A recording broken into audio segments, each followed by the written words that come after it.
சுகருக்கு மாத்திரை சாப்பிடக்கூடியவங்க, ப்ரெஷருக்கு மாத்திரை சாப்பிடக்கூடியவங்க, கெட்ட கொலஸ்ட்ராலுக்கு மாத்திரை சாப்பிடக்கூடியவங்க, ஃபேட்டி லிவருக்கு மாத்திரை சாப்பிடக்கூடியவங்க, ஹார்ட் பிரச்சனைக்கு மாத்திரை சாப்பிடக்கூடியவங்க, நீங்கள் இன்னையிலிருந்து கண்டிப்பாக இந்த செம்பருத்தி பூவில் ஒரு நேரமாவது டீ போட்டு குடிக்கணும். ஏன் அப்படின்னா இந்த செம்பருத்தி பூவில் ஆந்தோசயனின் அப்படின்னு ஒரு முக்கியமான சப்ஸ்டன்ஸ் இருக்கிறத கண்டுபிடிச்சிருக்காங்க.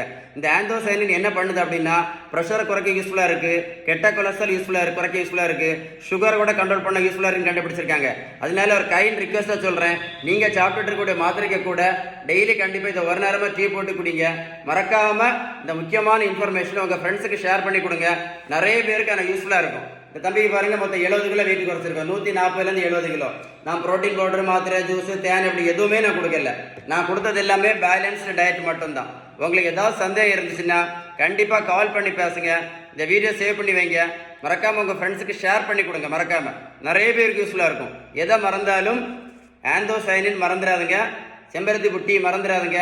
என்னுடைய வீடியோஸ் யூஸ்ஃபுல்லாக இருக்கா அப்படின்னு கண்டிப்பாக கமெண்ட்ஸில் எழுதுங்க, நான் தெரிஞ்சுக்கிடுவேன். ஓகேவா? மறக்காமல் ஷேர் பண்ணுங்கள். சரியா?